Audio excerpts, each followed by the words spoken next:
Good morning, friends. Chief Meteorologist Shane Smith and Brandon Robinson here in the Sky Alert Weather Center with an update on the ongoing winter storm. We're transitioning over to snow and sleet in some locations, but Brandon, the flooding becoming a real concern. Right, and it's been raining, and it's still raining in some areas. It's been raining all day long. The flooding has continued to be a problem, especially for counties near the Kentucky-Virginia border for both sides. Even in Southwest Virginia, there's shelters open in Southwest Virginia. We'll have that on our website here in a little bit with the exact shelters. We already have it on our Facebook pages, but a situation that is going to get a lot worse before it gets better. That's right. Right now, pinpoint Doppler radar is still showing a lot of rain near the Virginia border. We're finally starting to transition over to sleet right along the Hal Rogers Parkway, and up to the north, we're all snow. But unfortunately, we've put a lot of water into the system, and it's causing problems down to the south. What we're going to do right now, take a little radar tour. Moorhead, West Liberty, back over towards Campton, Sandy Hook, down towards Paintsville. Right now, mainly snow, although in Paintsville, a little bit of wintry mix. Inez, some rain and wintry mix. Pikeville, sleet.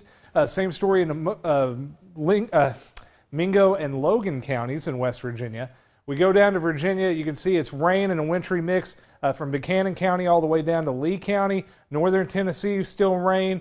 Down around Whitley County, back into Wayne County and McCreary County, it's a wintry mix. Snow showing up now in Somerset, sleet in London, and snow in Boonville and in Beattyville, and in Hazard, we're dealing with wintry mix, still mainly rain at last check. But the problem is we still have a lot of moisture to go.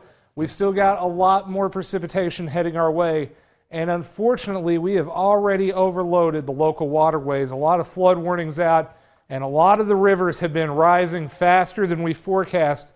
Brandon Robinson standing by in the Weather Center with more on that. That's right, Shane. And we've got a lot of areas that are already above the flood stage and are forecast to continue to rise over the next little bit. With the North Fork of the Kentucky River here in Hazard, already almost at 20 feet. That's the flood stage forecast to get up to about 22.6 feet here in a few hours at 7 o'clock in the morning. And it may go higher than that. It may go higher than that. They've already had to revise the forecast a couple of times and may have to do it again over at the National Weather Service. So we'll keep you posted on that throughout the night on social media and on WINT.com. The Leviza Fork at Pikeville, currently at almost 33 feet. Flood stage is 35 feet. Forecast to get to 38 feet by 7 o'clock this morning. North Fork Kentucky River at Jackson, currently at almost 25 feet. Flood stage is at 29 feet, and we'll get just above that at 29.6 feet by 1 p.m. today. Tug Fork over at Williamson, which affects a lot of folks on both of the Big Sandy and on the Pike County side and over into West Virginia.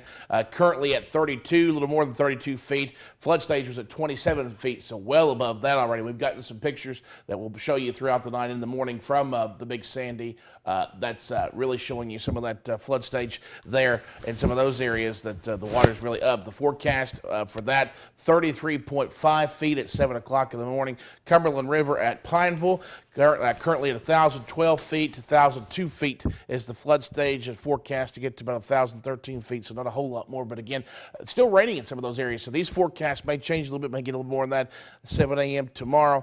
Cumberland River at Barberville, we're looking at flood stage there at 27 feet, currently almost that now, and forecast to get to 37 feet by 7 o'clock tomorrow. So kind of keep that in mind. Also, Williamsburg, one more real quick, currently already above flood stage by a foot, 21 feet is the flood stage there, and forecast to get to 29 feet by Saturday morning. So a lot of moisture still to go, and even when the rain and snow ends, that doesn't mean that the rise is going to end. You still got a lot of water that's going to feed into those rivers. That's right, Brandon. We had all the rain earlier today, all the snow melt from today and from the last couple of days. So all that water going to go into those tributaries, right, into those basins, and then drain out. Now, the worst of the flooding this morning going to be in our mountain counties. Right. Then it will transition as we go to the lower elevations tonight, Friday morning, right, and then eventually it'll flood on out and move on out. But in the meantime, we've still got a lot of high water to deal with. Folks, if you live in a flood-prone area, keep setting that alarm. Wake up every hour or two. Check those rivers. They are coming up a lot faster than we thought they would, and it may come up quick. So, and the best advice, if you know you live in a flood-prone area that has tendency to flood often, leave. Go to higher ground now, because you don't want to get yourself in a situation, oh, I forgot to set the alarm, and then you wake up and there's water close by, or Lord forbid, even in your house. So we don't want to see that situation. So if you live in those areas, you know where you are and you know what you've seen in the past. This is one of those situations that we're not maybe a major flood, but we are going to see some water in some homes. We've already got reports that mudslides have been a big issue as well. So if you're in those areas, go ahead and take those precautions. No mandatory evacuations at this point, but just use your own judgment with that. Yeah, and I would be very, very cautious. Exactly. I would not. Be better safe than sorry. That's exactly right. One other thing, folks, we are going to have a messy morning commute, and I would recommend not going on the morning commute if you can. We've still got a lot of snow and a lot of sleet heading our way. The temperatures are heading into the teens. It is going to ice over. It is going to be a mess. It's going to be an absolute mess because you've got all this moisture already that's on the ground, it's on the roads, and it's just going to freeze. So if you can avoid that, try to. I know a lot of school closings are coming in already, so we'll keep posting those at the bottom of your screen on WYMT.com. We're going to be here for the remainder of the night and the morning. We'll be back in as needed, folks, and just keep it tuned. The best way to get information right now, keep checking back into the WYMT Facebook and Twitter pages and WYMT.com, and just stay with us throughout the night. We're going to be here tracking this winter storm.